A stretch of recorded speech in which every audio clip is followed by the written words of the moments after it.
Welcome back to Against the Cage. My name is Jake Aryeh, your producer and host. Our colleague Scott Fontana is still recovering this week. He will be back shortly, but I am joined by my co-host Erich Richter. Eric, how we doing? Good. It looks like we're maybe soon. Maybe get him soon. Yes, yeah. It's still Yeah, get Scott unquestionable. back in a minute. S- Yeah, still questionable, but trending upwards. Yes, he's Don't no don't worry. longer on IR. So, Hmm. but listen, He's gonna Eric. miss.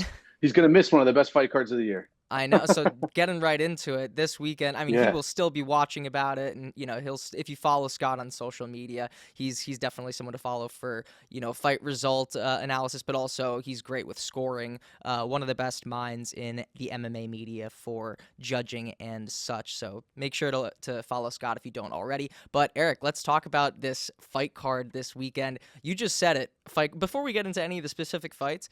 Do you think that this is going to be the fight card of the year? Because I mean, this thing is just stacked. It really could be. I mean, it's super early, right? It's only April, but it's super early, and I'm giddy, man. Saturday's gonna be a really fun card. There's 13 fights on it, which is a massive amount of fights. Hmm. Like that's some of like the longer fight. I mean, you're gonna be watching fights from 6 p.m. till 1 a.m. Yeah, I mean the 12:30. it might It's start at over one. 6 hours. Yeah. Yeah, yeah. So the main event might even start at 1. It's gonna be a long night of fights. So get your stamina in, get your food game up, order some Grubhub and enjoy. It's gonna be fun. Yes. Alrighty. So you just mentioned the main event. Let's get into that. I mean, Alex Volkanovski challenging for a title, not against Ilia Topuria, who vacated the featherweight title to move up to lightweight. We'll see what happens there. But he's going to be taking on Diego Lopez, just a fan favorite, kind of a big underdog story, if you will. What do you make of this main event? Volkanovski, the old guard, Diego Lopez, the new guard. What do you make of this fight? It's interesting the way you said it. Like you, people almost forget that Diego Lopez was like plus 500 underdog in one of his fights early in his UFC career. Wasn't really expected to do a whole lot. Took a fight on short notice. I believe it was against Evloev, if my memory serves me Yeah, I correctly. was at that fight. Lost. Oh, were you? That's Yeah, that awesome. was it. And that was Um, also in Newark, New Jersey, on the Aljamain okay. Sterling versus Henry Cejudo card, if my memory serves me correctly. Yep. I remember he lost decision. Evilo was a massive favorite there, was expected to win. And Diego Lopez kind of shocked everybody, nearly took that fight. Evilo obviously is a dominant fighter in the division. So, for me, like it's interesting because Diego Lopez, he knocked out Pat Sabatini. He was a little chinny. And then, he almost knocked out Brian Ortega, won by decision. He's on a 5-fight win streak. And he get Volkanovski is like, how much does he have left in the tank? His strength of schedule is unbelievable. He's getting a little older. But for me, like I think that Diego Lopez is going to need to get him in the first 2 rounds, which is going to be tough. Volkanovski doesn't get finished very often. Obviously, to just get finished against Topuria, we're going to find out how much Volkanovski has left in the tank here. Submissions are going to be really, really challenging. We saw that with Brian Ortega, who had a locked-in mounted guillotine, had a triangle choke, couldn't finish it. So for Diego, I'm questionable. He's not really a great wrestler, so I'm questionable about how he gets him to the ground. If it does go to the ground, I'm super questionable about if he's able to land a submission. Volkanovski's the favorite here. Diego Lopez the underdog. It's going to be a really interesting fight, really interesting Yeah. stylistically because Diego Lopez got crazy power in his hands, as you've seen with the Brian Ortega fight, as you've seen against Sabatini. Again, chinny fighter. Volkanovski doesn't profile as that, so we're gonna have to see where it goes. I'm interested. It's a main event. I mean, I'm going to be excited. Yeah, I mean, you were mentioning Diego Lopez's grappling, and Volkanovski is someone who I think really surprised people in that Islam Makhachev fight. He was able to, not stand with Makhachev on the ground, but so to speak, he was going toe to toe with him in the grappling exchanges, and then in the Yair fight, he looked like he was like a Dagestani wrestler basically. So if this one does go to the ground, that'll definitely be interesting to see. The one thing is you mentioned, some of Diego's opponents being a little chinny. Volkanovski's last two fights, he did get knocked out twice in a row. I mean, what do you think about that? These two previous fights and going into this next one, are you worried for Volk's chin, or do you think that maybe taking this time off and finally having this title again in front of him, that he's going to be able to mitigate that in some way? It's funny. Every time that I like, I kind of get when I think about the UFC, I'm like, how do I even bet on this sport? Because I have no idea Volkanovski has a chin. Like, I don't know if I don't know if his chin's evaporated or not. I would lean no, but to say that I am 100% positive or even close to that he's not going to get knocked out against Diego Lopez. No way. For me, I think that Volkanovski is going to really need to prove it here, and I think he's going to need to go volume. He's really still good. He's quick at getting in and out still. Like he showed that against Topuria. He looked really good with his getting in and out and his jab. Topuria's just, it's his time. He's in his prime. Volkanovski's not. For me, I think that the questions are Volk's chin versus Diego Lopez's cardio. Diego Lopez's cardio hasn't been great. We've seen it in the past, and Volkanovski's chin's kind of, I mean, I don't want to say, going. I mean, it's trending down. He's been knocked out twice. I can say that. It's trending in the wrong direction. So for me, it's going to be Volkanovski's chin versus Diego Lopez's cardio. I have a bet for this fight, and I'll get into that later. But this is going to be a fun fight, a very, very fun fight. Absolutely. And before we wrap up on this main event, I'm just curious your thoughts in terms of the storyline. Because say, like, we're going to talk about the Paddy Pimblett and Michael Chandler fight in a second, and it's quite obvious that in terms of, like, the plot armor, like, Paddy Pimblett is the one that's, that would be the pick to go forward. For Volk is like a fan favorite, right? But you've got Diego Lopez, who's a young up-and-comer. Who would make the UFC win, if that makes any sense? Like, who would the UFC want in this scenario? If they just get a finish, I think the UFC would be happy. I don't think that the rest matters. Mm-hmm. I don't think they care. I don't think they care who wins this fight specifically. Like for instance, like when Jack Della Maddalena fights Belal Muhammad, they want Jack Della Maddalena to win. Yeah. Full stop. But for this one, I don't think that they care as much. I think if it's a finish, they'll be happy either way. Fair enough. Alrighty. So let's hope for an entertaining fight. I mean, with Volkanovski, he's always got entertaining fights. Same thing with Diego Lopez. Alrighty, so getting on to this co-main event, we got Michael Chandler taking on Paddy the Baddy Pimblett. The Scouser, because Scousers don't get knocked out, but we'll see if Michael Chandler has anything to say about that. Thank you very much. I've been working on it. I mean, this one, it has honestly possible title implications for Paddy Pimblett. It could happen. I guess that's my first question. If Paddy Pimblett wins this fight, do you think that he could challenge for a title? No. When I interviewed him last year, he was like, I'm 5 fights away from a title shot. And the UFC seems like they're fast tracking him a little bit. But and that was after, when he was fighting like Tony. So, for me, like, he's got at least, I'd say he needs to win 2 more fights, unless the UFC just really wants to go crazy. Unless they just want to just go, you know what? The thing is, and it's seeming further and further away because there hasn't been an announcement with Ilya. If Ilya in a magic world was the champion in like 3 to 6 months or whatever, right? Then I could see it making sense, but that's a whole other thing. We're going to talk a little bit more about that in quick hits. But as far as the fight itself, Michael Chandler, obviously a veteran of the game. This guy's been around forever. He's fought the best of the best. He hasn't always fought the smartest fights. This one's going to be entertaining, no doubt.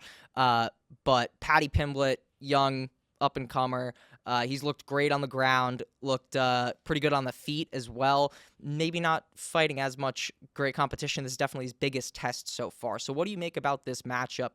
Paddy Pimblett's got the plot armor. Michael Chandler's got the experience. How do you think those factors go head-to-head? So Paddy's a favorite here. I'm a little surprised by that. I think that Chandler is gotten the rep of like he knows how to lose fights, like his loss against Gaethje, like he like kind of won the first round and then like just tailed off and like almost didn't care about winning seemingly. So I do feel like the odds here are interesting to look at, right? Well, you get Pimblett, right? It's an older fighter versus a younger rising fighter. And I think that the odds have favored that recently where you see a lot of older guys coming in as big underdogs, even though they have a better strength of schedule, in theory have better skills. So it's interesting, like just seeing those odds. For me, I don't. My issue with it is that Chandler's not a liability on the ground, So and Paddy's never been a cardio machine. I mean, look at that fight against Tony Ferguson. He lost the 3rd round to Tony Ferguson, who's no longer in the UFC and hadn't won a round in years. So when you look at it, Pimblett, it's like, is he going to catch him early? Well, Chandler's like always blowing his energy in the first round and a half. So, if Chandler does, and also like Paddy's like super hittable on the feet, arguably lost a split decision to Jared Gordon. Yeah.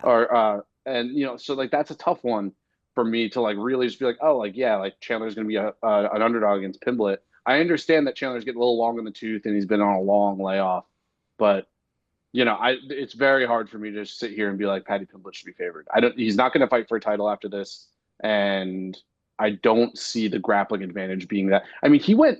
Chandler got his back taken by Charles Oliveira twice and didn't get submitted. Like that's pretty impressive. Yeah, that's fair enough. I don't. If That Charles doesn't can't, lean me. hmm That doesn't lean me to believe that Pimblett's going to be able to submit him. yeah, My fair enough. opinion. About this fight on the feet. I mean, Michael Chandler is an absolute brawler. Do you think Patty's gonna take into that, or he's gonna be cool, calm, collected, play his game? No, dude. I'm expecting fireworks. I'm expecting Yeah, both guys to just throw down, and then I think we're gonna find out if a Scouser does get knocked out because I think Chandler throws bombs, I love that. and I'll be honest. I don't think that Chandler is going to be holding back at all. I think he's going to wing them right back at him Yeah, and see what happens. he's one of those guys that just maybe not so much as like a Justin Gaethje throwing caution to the wind just because that's his style. Like Chandler actually seems like he truly wants to give the fans a show, and I think that's why Yeah, people like to watch his fights, and it's why I like to watch his fights. 100%, 100%. Yeah. Alrighty, so moving on to some other fights on the card, we also got, speaking of former Bellator fighters, Patricio Pitbull is now in the UFC, and he's going to be taking on Yair Rodriguez, also at featherweight. A lot of featherweight fights on this card. We'll get to one more that's going on this main card.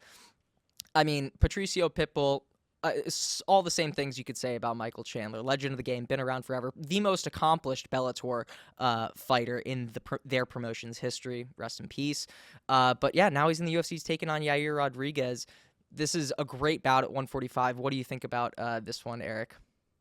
This is my favorite fight on the whole card. It's one that I'm most looking forward to. I think comes with the most intrigue too. I don't know if Patricio, like, I'd like to see Patricio and Yair really sell this as we get. I'm recording this Thursday afternoon. Really like to see them sell this in the lead up, like Thursday, Friday, and into Saturday. Because I think it's just so interesting, right? Yair Rodriguez is such a good striker. Patricio Pitbull's so well rounded. He's been around so long. He's done so many rounds inside the octagon and or when inside the cage. It's for me, I'm so excited. I don't even know I have no idea what's going to happen. The odds have Yair Rodriguez as a moderate favorite. For me, I think Pitbull has a real opportunity here with a big like Chandler when he came in and he knocked out Dan Hooker. That was wild. And you look at what Dan Hooker's still doing, man, like that was something else. I think that Patricio Pitbull could do the same thing. I'm interested to see how Yair looks in there with his kicks. Obviously, Patricio Pitbull should have an advantage grappling in the wrestling department, but Yair's got good submissions. So I'm not expecting this to go to decision. I think it's going to be an amazing fight. It's the one fight at the major fight I have circled on the card. I'm very excited to watch it, and I'm glad that UFC brought in Patricio Pitbull. Like it's been a while since we've had like a lot of new blood. I know we're going to get into some new blood later on the card, but we need some more new blood, right? Like we really just do.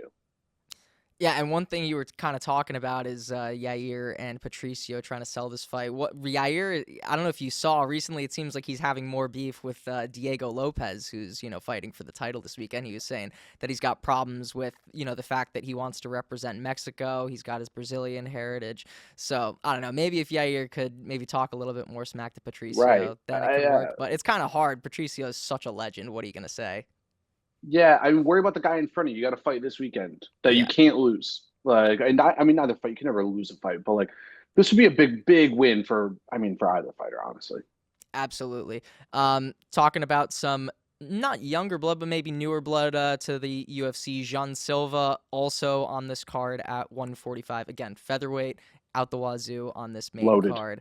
Now, this one is interesting. I mean, unless you've been living under a rock in terms of the MMA space, you will have heard of the absolutely despicable and indefensible things that Bryce Mitchell has said. Oh boy. We're not going to beat a dead horse commenting on that one. But as far as this fight, it's not maybe the most consequential fight at 145, but just the whole context surrounding this one has turned it. We were talking to Scott the other day. The way that he phrased it, I think, was great. It's turned this one into an absolute lightning rod. Like it is red hot, just purely based on the controversy and the drama around it. A very to use pro wrestling terms, like heel babyface scenario. You know, Jean Silva part of the Fighting Nerds on this absolute rocket ship.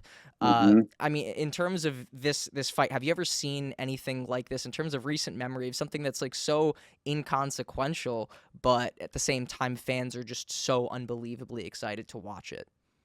Well, it's interesting because you use the word inconsequential, and good point out there. By fight nerds are just going up. Gene Silva is rapidly improving, and his stock is on the rise, and all of his teammates are as well. But it's interesting you say like non-consequential. Like I'm trying to think of a non-consequential fight, like Dustin Poirier versus like Cowboy, or Conor McGregor versus Dustin Poirier or versus Cowboy. Those were lightning rod fights, but those were all consequential.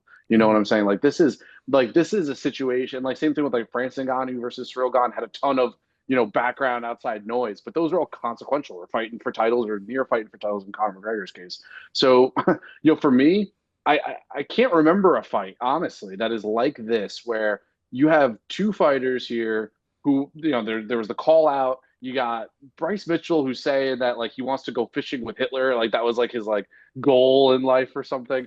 In first episode of a podcast, and then he gets booed for the press conference. Right, he gets booed by all the fans and clearly affected by it. Hated that he was getting booed for it, and it's interesting because stylistically, this fight's amazing. Yeah. Like Bryce Mitchell is a still. I mean, look, he got his absolute brain knocked in by Josh Emmett, convulsing on the mat. One of the scarier knockouts you'll ever Yes. see in MMA. Yeah, I thought I've that might have never, been the first time yeah. we watched someone, God forbid, pass away in the octagon, but I was like actually scared for Bryce at that point. When Joe Rogan said like, "Oh my God, he's convulsing. Look at this," I was like, "Oh boy." And then right after that, he makes the Hitler comments. I don't know if those are related, but they might be.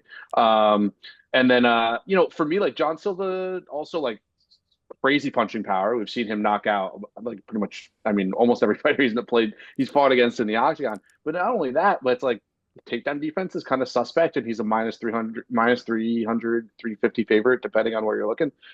He's a big favorite, kind of suspect takedown defense, like kind of got double legged against Charles Jourdain, who's not a great grappler, and Bryce Mitchell's a better grappler than Charles Jourdain. Like, don't scream it out loud, but like maybe this is a spot where John Silva's being a little overvalued, and everyone's betting against Bryce Mitchell because They hate him, he's yeah.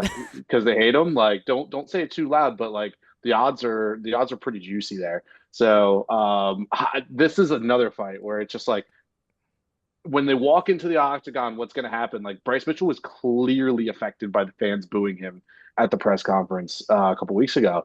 So clearly affected. What if he gets booed going into the octagon? Like, is that going to screw with his head? That's a Like good point. he hasn't embraced the heel, No, right? and I don't think He he really will. hasn't. I don't think he No, and he will. won't. He's so convicted in his own So beliefs and he's lost in his own yeah, world. he is. No, he 100% is. So for me, I'm like, okay, like value Bryce Mitchell, but also he's in Morally his own speaking. head.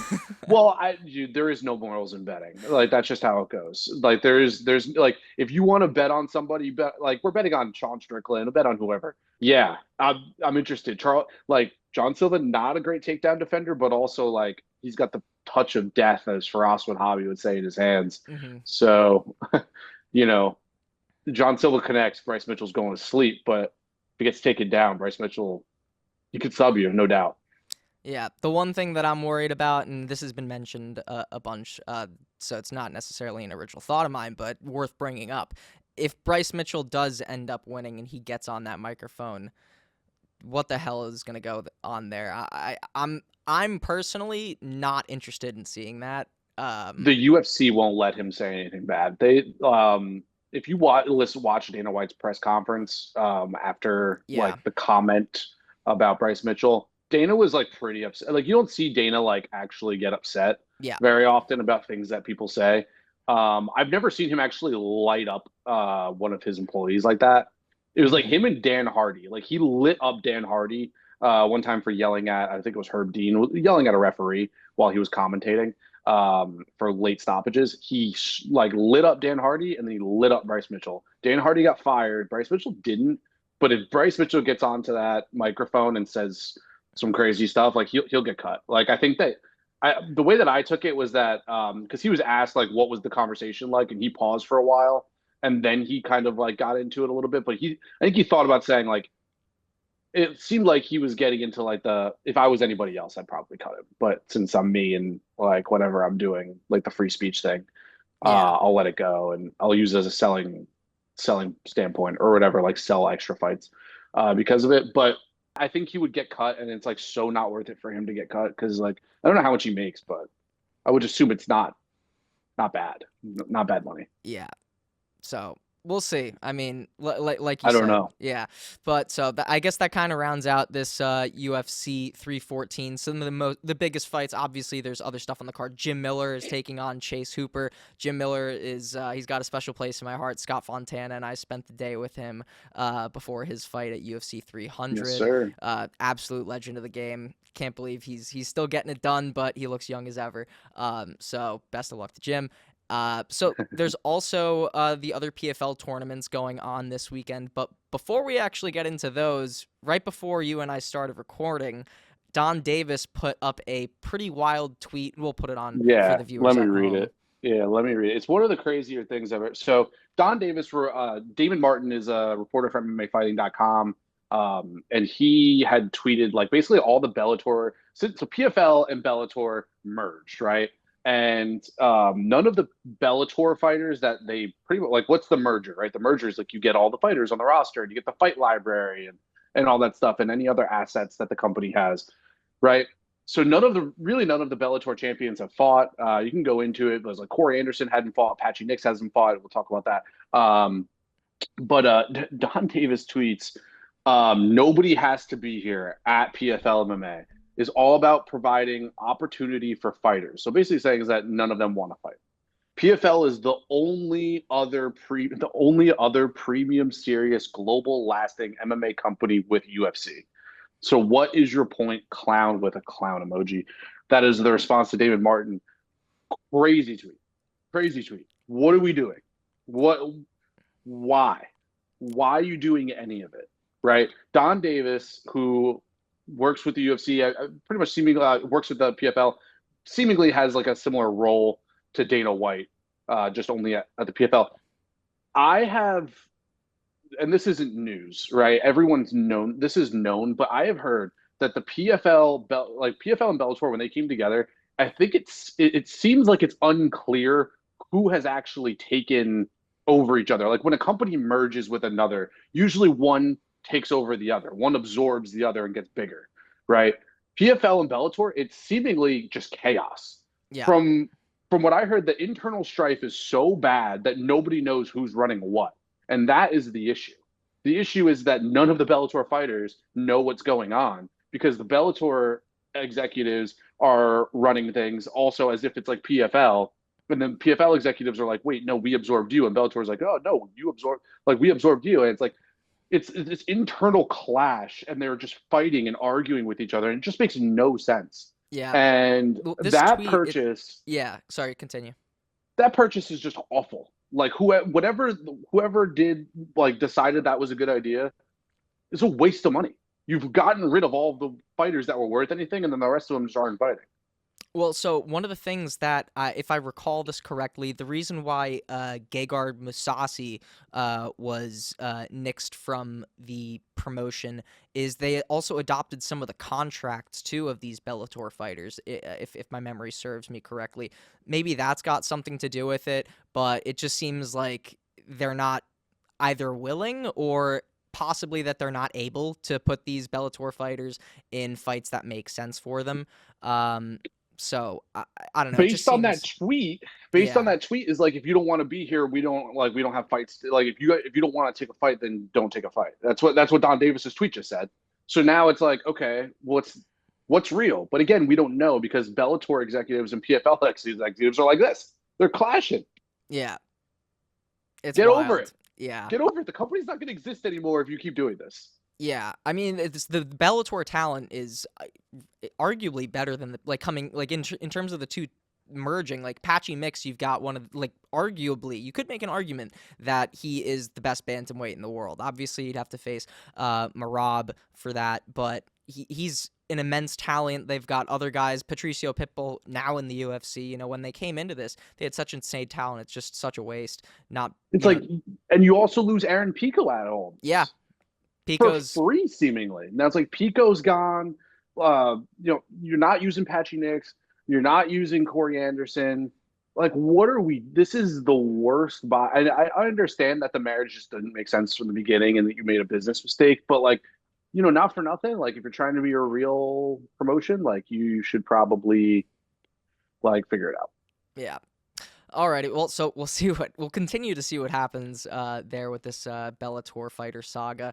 To go off of something that you just said, Aaron Pico, of course, we found out before, since the last time that we spoke, Pico has apparently signed with the UFC, according to his manager, Ali Abdelaziz. The UFC were still waiting on an official announcement, I believe, but all directions point to Pico being with the UFC.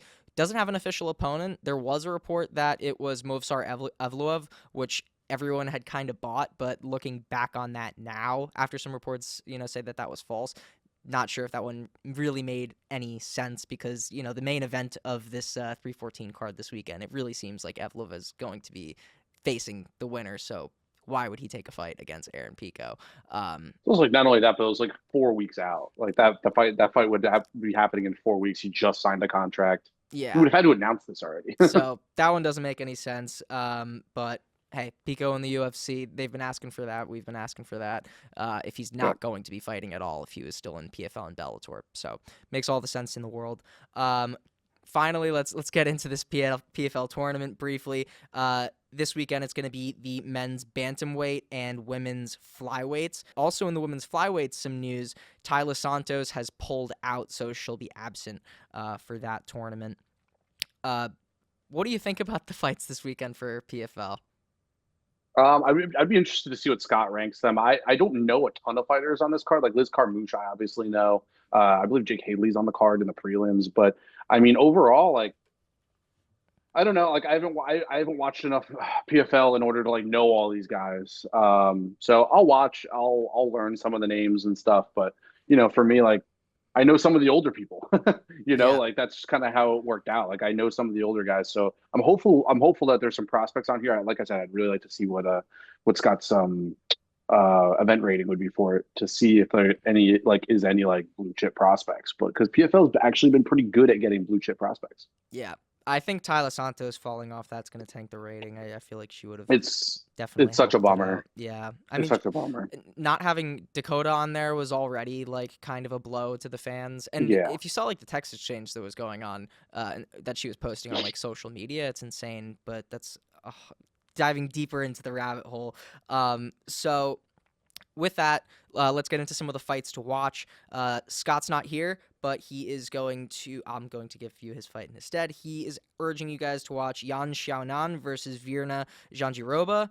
This has got some women's strawweight title shot stakes for Jandiroba, but not going to be it may not be a terribly exciting fight. The hype around this one is nowhere near like the Patty Chandler one, for instance, but this one does actually have some stakes in it. Eric, what do you got? I'll just say for that fight, like at least there's title stakes for a prelim fight. Yeah. Like, you know what I mean? Like this is a prelim fight and like there's something there at least. Like it's not just a bunch of people you don't know. So I think that's awesome.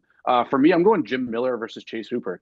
I think that fight's gonna be awesome. And I know Hooper's a huge favorite. Jim Miller's obviously, your boy. That's your boy. That's my boy. Chase Hooper minus 1,000 favorite, but I think that fight's gonna be amazing. Like the grappling exchanges are gonna be awesome. Chase Hooper. Don't look now. I know Chase Hooper was kind of like making like jokes like, oh, like Ben Askren's my dad back a couple of years ago. Like Chase Hooper was like a joke. Chase Hooper rapidly improving. Yeah. Like seriously getting better. I don't want to say future title holder, but I'm going to put a pin in that. Future title contender, potentially. Yeah, I think, yeah. Okay. I mean, he does look a lot better at 155. He looks way better at 155. He's big. He's still big for the division. Yeah. And his grappling's sick, but his striking's gotten a lot better. And he doesn't get hit as much. Mm-hmm. And, like, if he can just, like, weaponize the cardio, like we've talked about, it's interesting.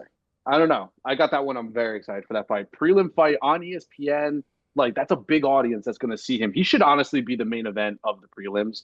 I don't know why Danny Gay versus Sean Woodson is, but digress. Yeah, I mean, I guess Make it talking make sense. we've been talking about title implications that you could argue that the implications of that fight is honestly even more than the Mitchell Jean Silva one, but they're not, terribly big names. So Card placement in the UFC, I have beef with it pretty I know. consistently. I know. I would tend to agree with you. It's hard. It's hard to look at a card each week and be like they got it right. Like typically you can pick at least something out that you're just like, what are you thinking here? Chase Like, Hooper but should absolutely be the main event of the prelims, yeah, or even the feature or even bout. the curtain jerker, or even be the curtain jerker of the main event of Yeah, the main card. I could see that. But Well, whatever. yeah, we'll see what happens after this weekend. Maybe he will be doing that on his next one. So with that, let's get into Scott's event rating, wrapping out this weekend. This one, wow. Okay. UFC What is it? 314, 92. Whoa! So a Yeah. top 8% card all time. Yes, yeah, that's by far the highest one that we've seen since we've started Whoa! doing this Did we do podcast. PFL? Did Y- we do We PFL? Because did I had do asked about it. PFL. It How bad? it does not add up to 100 to them together. It's PFL is at a 2. No. Oh. All right. So it's like borderline, not even worth watching. I don't know about that. I mean, listen, just because the fighter rankings, in terms of Right. their rankings in their You weight have class no doesn't. idea. The fights could be good. Anything can happen in Fair. the octagon or a smart cage in PFL's case. So, like Scott once said when we were talking about this, you could watch a Cage Warriors fight and the event rating might be, way way lower, but it doesn't mean that the fights aren't going to be good. So, go ahead and watch Reasonable. those fights if you're going to do them anyways. Don't let us discourage you, but in terms of the stakes and all that, that is what it is. With that, to round out this weekend, Eric, you've got 3 bets, 3 minutes. You ready? Yeah. All right. Yeah, we're doing it. And let's start off right here with my guy Chase Hooper. We talked about him. I think that Jim Miller, he's been submitted 3 times in his career, so there's obviously worry here that Chase Hooper gets the submission. He's going to have a size advantage over Jim Miller, but here's my issue. Sharp money has been coming on Jim Miller since Tuesday. Chase Hooper was a minus 1,200 favorite at one point, down to minus 750, which is a pretty sizable move. For me, I like Chase Hooper here by decision. I think that he can grapple and stay on top, but I think that Jim Miller will stay safe, be able to avoid submissions, and again the scrambles. His scrambles, the scrambles should be a really fascinating watch. So that's my bet on this on that card. That's my only prelim bet on the best bet. But for me, for the next one, I'm going to go with Michael Chandler versus Patty the Batty Pimblett. Man, what a fight! What a fight! I think that the wrong fighter is favored here. I don't trust Pimblett yet. I think that he is talented. I just think that he's hittable. And not only do I think he's hittable, I don't think that he is going to be able to grapple with Chandler as well as he thinks. I think Chandler's the better wrestler. I think he's a good escape specialist. When it comes to escaping the back, Michael Chandler's as good as anybody. I'm going to take Michael Chandler money line in the plus 120 range. Could be higher by the time that we get to fight time, but I expect Chandler to actually get his hand raised for the first time in a long time. Give me Michael Chandler, and then we go to the main event, right? We go to the main event. It's Alexander Volkanovski versus Diego Lopez. This is a tough fight, right? We talked about Alexander Volkanovski's chin, and I think that he could get chin checked here against Diego Lopez, no doubt about it. But for me, I think that Alexander Volkanovski uses his lead jab, his volume, and I think that he chops Diego Lopez's legs down. I'm going to take Volkanovski, but I'm going to have a little bit of different type of bet. Volkanovski wins in over 2.5 rounds. I think that Diego Lopez could get tired. Volkanovski gets a late finish, or wins by decision. So I'm going to take Volkanovski to win in over 2.5 rounds. You can get in the minus 110 area, but those are my 3 best bets on the card. I went 1 and 2 last week, and I'm looking for a better showing here. I'm 2 and 4 in my last 2 cards, so not a great showing the last 2 times, but we're ready to build back up. So that wraps up this weekend. Some other news for this week concerning the Meta UFC deal. Eric, you've got some more knowledge about this than I do, so I'll let you take this one. Why don't you run the fans through what's going on? So I interviewed Bruce Buffer this weekend. Go watch it. It's really interesting. Bruce Buffer is awesome, so go watch it. And I'll be doing more interviews like this. Just keep watching. Anyway, I talked to Buffer about it, who is doing some stuff with Meta on Friday. He's like going on some yacht and whatever. He's gonna be answering a bunch of questions. This can be fun. Basically, so like that Twitter ticker that is usually pops up on screens, I for sure this card and likely going forward, it seems like the Twitter ticker is going to be moved over. Initially, it'll be a mix between thread posts and Twitter posts, and then eventually all threads posts, I believe is the goal there. So get ready. The Twitter ticker is going away. It's going to be on threads. So if you're going to want to, see your face on screen or see your name on screen, you're going to have to move over to threads, it seems like. So that's interesting. And it seems like they're really just going to be doing stuff on Instagram, like live, like interesting, like different types of live events, and then with the metaverse, like with the goggles and stuff, like we had talked about that, they're gonna be doing some stuff there as well. So yeah, I think that this is a little weird, and I've criticized in the past the UFC's willingness or obsession, rather, with social media. I Hmm. think that this is only going to be more of a thing. So it's not going away anytime soon. Talk to Meta about it, and they're pretty excited about the UFC. They're really invested into sports right now, and the UFC is probably their biggest investment to date. So it's not going away anytime soon. You're going to have to jump on threads. It sounds like the UFC wants all of their viewers to jump onto threads, and that's what it's going to be. I mean, it's like you said, it's a little bit of a weird move, like to us being like, oh, because UFC and MMA Twitter, like we still call it that, even though it's X, but like it's like hashtag Same. MMA Twitter. You see that all the time. Like the Yes. community Yeah. lives on X and has been on it for Yes. years and years. But the thing is if like for instance trying to get journalists, for instance like Scott, like you mentioned the Twitter ticker, Scott. Notably, when Sugar Sean Yeah. O'Malley knocked out Aljamain Sterling, you can see Scott's name right on the screen when that Yeah. happens. So anytime you watch that clip, you see Scott's name, which I always find Yep. hilarious. But like if you want to be on the screen, which I imagine like journalists like having, you're gonna have to move over to Hmm. threads. So if you're a fan of MMA, a lot of the content that gets produced are from journalists like Scott, like you, for instance. So if they're all moving over to threads, then the user base might have to follow suit. So weird, but I do think that it is an increase. Like it's very intelligent, and I think it does actually have some promise. I mean, I don't know how soon I'm gonna get on there personally, but Yeah. it could work. Alrighty, so that is some of the big news from this week. A couple other items. Kyoji Horiguchi has also signed with the UFC. A lot of outside talent. I mean, in this case, Kyoji is returning to the UFC. Of course, he was there previously. Beyond that, the GFL announced that their May 24th and 25th card, their premiere launch of the GFL, is going to be canceled / postponed. They haven't given a date, but they say postponed. They haven't given a date, so canceled, postponed, what have you. Doesn't look great for them. Eric, what do you think? I think Brendan Schaub's not going to be able to do his commentary. He's going to need a new gig. Yes. Why do you keep bringing up Brendan Schaub, man? Well, I mean, talks a lot of talks a lot about these like little promotions that are like going to rise up, and like GFL, like there's nothing real that's been nothing physically real other than like some graphics that they put up has been real. That's So true. like like there's nothing that's been real yet. And then like Brendan, and they're like, oh, but Brendan Schaub's our commentator. It's like commentator for what event? And it's like you put a date out, which is super soon. And it's like, actually, wait, we can't do that. And then like Ariel Hawani posted some text messages on Yahoo. You could look at that, but with him and the president. But basically, it Yeah. sounded like they don't even have the money to do an event. So uh, yeah, We'll see what it's fake. happens. Yeah. It's fake until it's not. It's fake until it's not, and that's just how it goes. Yeah, a lot of things falling apart over there.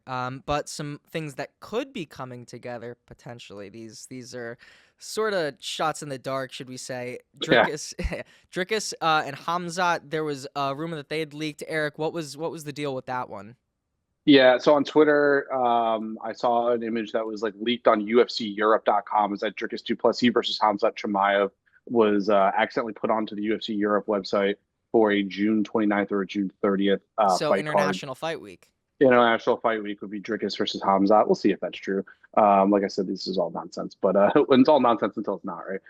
And then also like another random rumor was that Ilia Topuria was rumored to be fighting Charles Oliveira later this year. I believe that was UFC Noche, which Yes. also confusing. How? Yeah, go ahead. So a friend actually messaged me about this because this was kind of going Oh, viral on Twitter. Like, I like Friends. yeah, there we go. Because this was going viral on Twitter, like all like fight leaks do whenever there's like a mistake that was made. Like one notable one that actually did turn out to be true was the one that happened on the January pay-per-view that Makachev was fighting on, where it was Magomed Ankalaev versus Alex Pereira. That one got leaked on a UFC like affiliate account from a foreign country. Got announced on the broadcast just about an hour later or so, but there was on a UFC Espanol, the Spanish channel, on the live broadcast, it said that Islam Makhachev, or rather Ilia Topuria, would be taking on Charles Oliveira at UFC Noche, which had been Yep. recently announced. First off, I'm skeptical because that's in September, which is 5 months away from now, 6 months away from now. Very long time for these guys to wait and very long time to announce a I fight. hope he fights sooner. Yeah. And then the second thing is Max Holloway talked about this the last time that people were speculating that Ilya would be fighting on UFC Noche. He's a Spaniard. You can't put a Spaniard on Mexican Independence Day when Spain is the country that Mexico won their independence from. So I just don't think that one makes sense. That's my 2 cents. It Fair. could be true, but I hope it's not true, and I don't think it makes sense. So that's my two That's cents on fair. that one. All right, I got some homework for you, Jake. You ready? Let's do it. All right, so we'll go over first. We'll go over what we had last week. It was Khabib versus Gleison Tibau. It's Khabib's first fight in the UFC. Watched it. What'd you think? So watched it last night, and it was so bizarre watching Khabib shoot for takedown after takedown, and he did not land one. Like, this guy's takedown Hmm. accuracy outside of that fight, I feel like this had to have tanked his takedown statistics for his fight You should career. I look it mean, up. yeah, he's got 29 fights on it, so maybe Yeah. not on his Well, career, they but only track the UFC stats. right. So I mean, in terms of his UFC stats, that had to have tanked it. He went for, I want to say, 11 or 12 takedowns that were all stuffed. It was Yep. weird. It was like he was turning. It was like watching like a Marab fight, just like takedown, Yeah. takedown, just attempt after attempt. And I mean, it was a really close fight. Like, I know people were saying he arguably lost that one, so it was just absolutely bizarre to see arguably like one of the most dominant people in the sport's history just look incredibly human. Yeah. He also weaponized his cardio there pretty well. He But did. his striking, look how bad his striking was in the beginning of his career versus the end. He got a lot better with striking. So good on Khabib. Interesting fight to watch. Like, important to watch, I would say. Yeah. In order to get the full spectrum of the improvement of Khabib. Because the whole time that Conor McGregor and Khabib were building up, it was like, well, Khabib striking, we haven't seen it really. Like, we saw like a lot of it against Gleison Tibau. It looked terrible. So it was like Conor's like, oh, Conor, if you can avoid the takedown and land a shot and a knockout, one day we'll do that for a fight recommendation. Yeah. It's But got also some homework. important to note Good. that, by the way, some of the stuff I was saying before, if it sounded a little bit judgmental, that's only because of what Khabib was doing after that fight. Like, Yeah, it's shocking to see someone who looked like they were invincible, look human in that scenario. But totally fair. Totally fair. Yeah, and we'll get into more Khabib fights as we go along here. Fight recommendation. This is a long time ago, right? We're looking at 2004. Probably the oldest fight that we've actually put up on our fight homework here. But Fedor Emelianenko, back when he was with Pride, fights Kevin Randleman. Amazing fight. Very excited. Put it on your calendar. Watch it this week. We're going to go over it next week. You're going to get quizzed on it, and you get extra homework if you don't do get the the homework. questions. If you don't, if a pop quiz is awaiting you. Pop quiz No, already. We should do some MMA trivia, um, actually. I feel like that would be a good that's segment. actually a good I idea. would love Oh, to a do little that. trivia question. Yeah, I Yeah, feel yeah, like yeah. Scott would be. It could be Good you idea. versus me. We'll see what happens. I feel like he's a bit of an encyclopedia. No, I'll stump Scott. Or maybe I could I'll give the stump questions. Scott. Yeah, yeah. I'll stump Scott. I'll Alrighty, start asking Scott some questions. we'll make it This week happen. in MMA. This week in MMA, April 10th, 2010. Frankie Edgar stuns BJ Penn to win the lightweight title. Controversial decision. I haven't watched that fight in a long time. But fun fight. Frankie Edgar, Jersey guy, born and raised. Big upset. Big upset in UFC. Alrighty. I haven't watched a BJ Penn fight. I haven't watched a BJ Penn fight. Ever? I don't think Ever? so. I'm not gonna lie. I know. Wow. Oh my I sound God. like such a casual. At one point he was the GOAT. I know. Well, of lightweight and like possibly, I know of lightweight, but is it like also possibly of like just MMA period before John Jones walked in? Yeah, I mean, seemingly. He was, what was it? BJ Penn What was was big his time. nickname? It was the Prodigy or something. The Prodigy. He got his black belt in jiu-jitsu. That's how he got it. Yeah, He was the nickname the Prodigy because he got his black belt in jiu-jitsu in like a year or two, love that. which is crazy. I wish I could have that. Yeah, seriously. Alrighty. So I think that wraps it up for this week. Eric, thank you so much for taking the time. Scott, if you're watching, keep recovering, feel better, man. And we will see you guys next week. Enjoy UFC 314, guys.